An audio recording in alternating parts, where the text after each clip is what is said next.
Are Democrats really going to still run Joe Biden?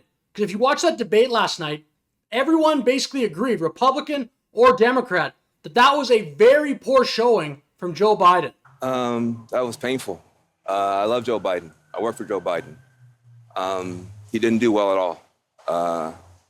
He did not do well at all. Now, aside from comments like that from Van Jones from CNN, who, by the way, said he worked for Biden, he would be a guy that generally would want to defend Biden's point of view or the Democratic nominee's point of view.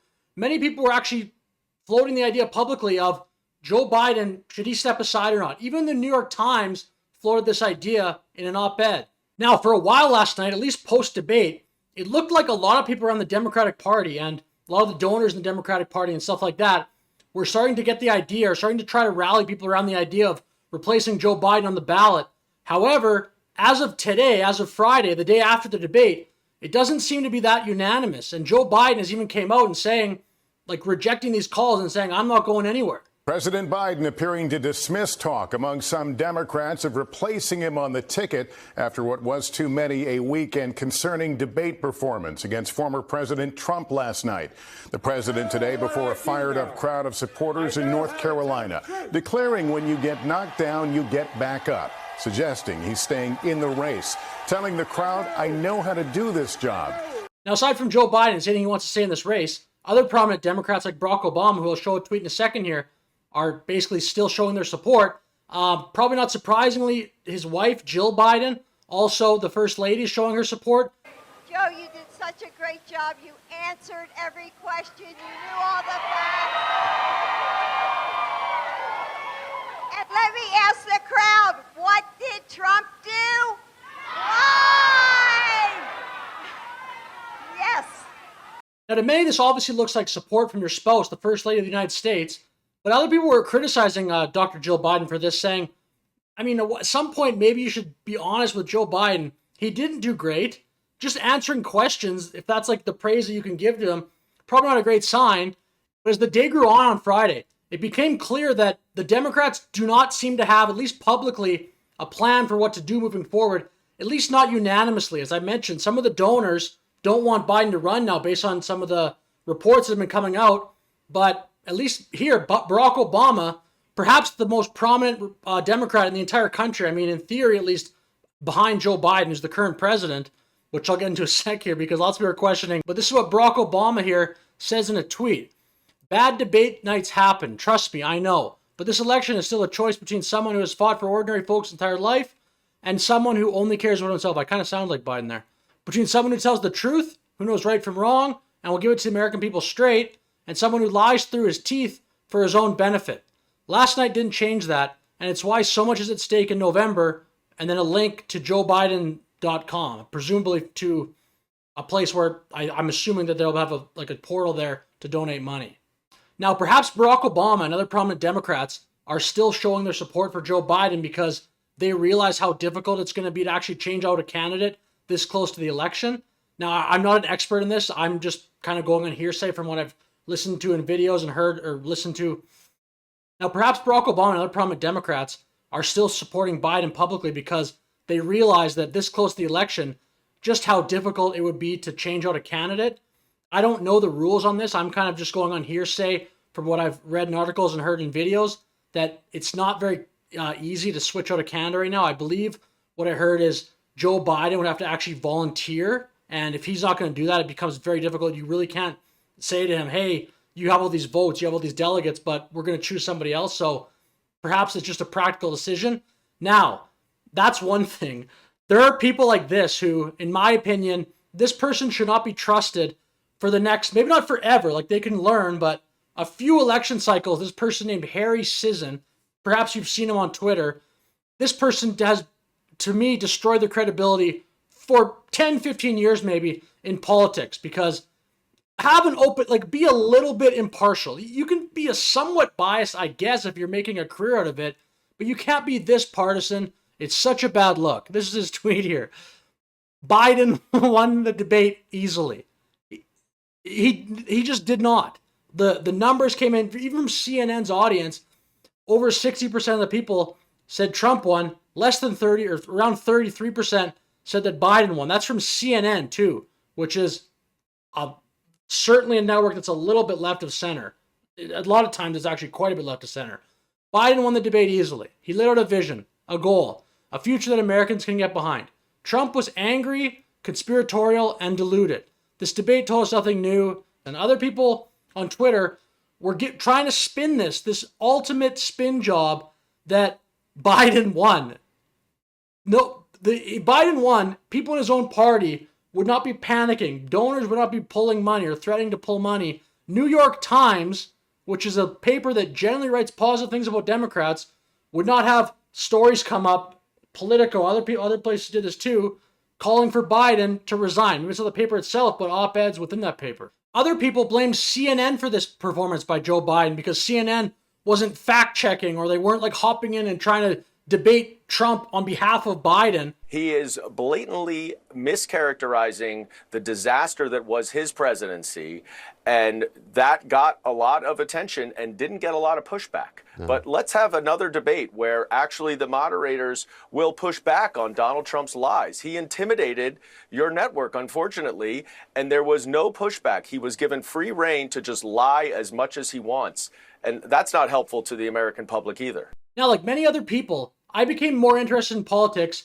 around 2015 when Trump first started becoming popular, because I went, wow, this is crazy. This is actually happening. I mean, before that, I watched CNN a little bit when kind of a major news event would happen, like when they got Osama bin Laden, times like that.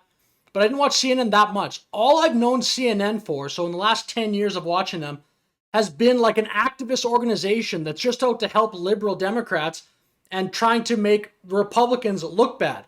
Last night's debate was probably the only time that I can remember, at least if I really try. I'm sure I could go back and see some CNN segments where they're good, but it's the only time I can remember where CNN just played it right down the middle. These rules that were put in place, a lot of people speculated they were actually better for Joe Biden, like with the mute buttons, how Trump just couldn't interrupt him like he did. Trump interrupted Joe Biden a ton in that one debate in 2020. So for this person to come on CNN, I'm not even sure who this is, and call out CNN, this is not CNN's job. But to be honest, CNN has only themselves to blame for this, because they basically condition their audience to think they're an activist organization. And if Trump's on there, Trump equals bad. And if he says anything, we're just going to push back and fact check him. But Joe Biden could say whatever he wants and apparently not get fact checked. That's probably what this guy wants. And Joe Biden did say things that weren't true during that debate too. But if the moderator is just going to be there to debate on behalf of the candidate, that's ridiculous. The public is so over that. Last night's debate format, this is the best debate I've ever seen just in terms of format. It's, okay, Joe Biden, you talk. Now, Donald Trump, you talk. If Donald Trump lied like this guy said so much, Joe Biden is running for president, which is probably the hardest job in the world. At least it should, like in theory, it probably is, the amount of responsibilities that position has. Why can't Joe Biden fact check him or check his lies? He should be able to if he's running to be the president of the United States. You don't need CNN anchors.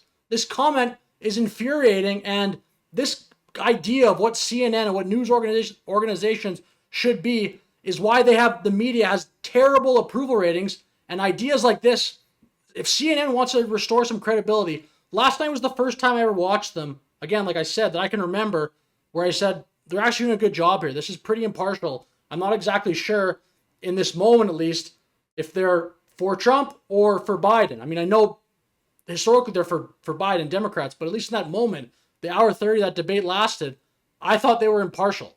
And the other reason I think it's so bad that the people are coping, trying to say, no, Joe Biden's fine, I'm going to vote for him anyway, and let's just get Joe Biden there, it's no big deal, is because the Democratic Party lately has talked a lot about preserving democracy. But if people watching that debate watch Joe Biden struggle to say sentences, struggle to maintain his thought, a lot of times throughout the debate, I'm not trying to pick too much on Joe Biden, but he's running for president, his mouth is just open when he's just listening to Donald Trump talk. If, again, the people that are always defending democracy, for people voting in the American election, what are you voting for if you're voting for Joe Biden? Because it doesn't appear that you're actually voting for Joe Biden. You're voting for people that work with Joe Biden. That's not really democracy then. You're not on the ticket. It's not Donald Trump versus staff. And the All In podcast brought this up too and made a lot of good points about this. All of these backroom shenanigans and negotiating and gerrymandering and politicking and power broking is not how democracy should work. As messy as the Republicans are, I have to give, I tip my hat to them. They run very straightforward, fair, visible, transparent face-offs between people. And you may not like the candidates, but the process is what it's supposed to be. Messy, turbulent, but you see all sides. Whereas this tends to be managed from the inside out. And I think that is, as your point, being exposed. And I think that's what really has to stop within the Democrats. They need to open the floodgates. The other point the All In podcast made, which I think is very relevant to the situation at hand, is they brought up how Trump in the debate basically called out Biden for not firing people that often. That may sound actually like a positive thing that Biden's not firing people, but the All In podcast here makes the point that perhaps that is just because Biden isn't going to fire people, the staff, if the staff are actually the people who are like running most of the government. A line that I hadn't heard him say before is that, Joe, you never fired anyone, and he was specifically talking about the Afghanistan withdrawal, but just more generally, when have you ever fired anyone for getting anything wrong? Whereas Trump, fired Comey, I fired other people, and I paid a political price for that, but at least I was willing to fire people who do a bad job. You're not. Well, now we know the reason for that is because there is no Biden. Biden is just the staff. So why would the staff ever fire themselves? And this is why it's actually important to have a leader at the top. The point they're basically making there, which I think is very hard to refute, is that even if you don't like Donald Trump, and lots of people don't like him, they don't like his style, when he was president, it's hard to argue that he was not the one in charge. He was the one, if it had to happen, firing people, but basically running the administration, running the White House, running the West Wing. It's hard if you watch that debate yesterday to actually really believe and convince people that write in the election in November, that Joe Biden's actually the one in charge of the White House. And for the Democratic side, who talks a lot about respecting democracy and protecting democracy, again, is it democracy if you're voting for Trump versus people that work around Joe Biden who you don't even know? That's not really fair to the voter. And I just think, I don't see how they're going to actually push forward Joe Biden. That the message that sends to the rest of the world, I don't think is a very good one. So in summary, I was not surprised when I saw many Democrats after the debate yesterday questioning if Joe Biden can really do this for another 4 years. I was surprised, however, that it's really not that unanimous, at least yet. Maybe that'll change in the weeks or months to come. We will see. But I think, and I also think a lot of people like that Harry Sisson guy trying to actually defend the debate performance have destroyed their credibility for decades, at least. I'll never listen to what that person says on politics for many years. Maybe if he stays in politics, whatever, but many years I will not take the word that guy says seriously. But with that said, thank you for watching this video. Let me know your thoughts in the comments. Have a good day.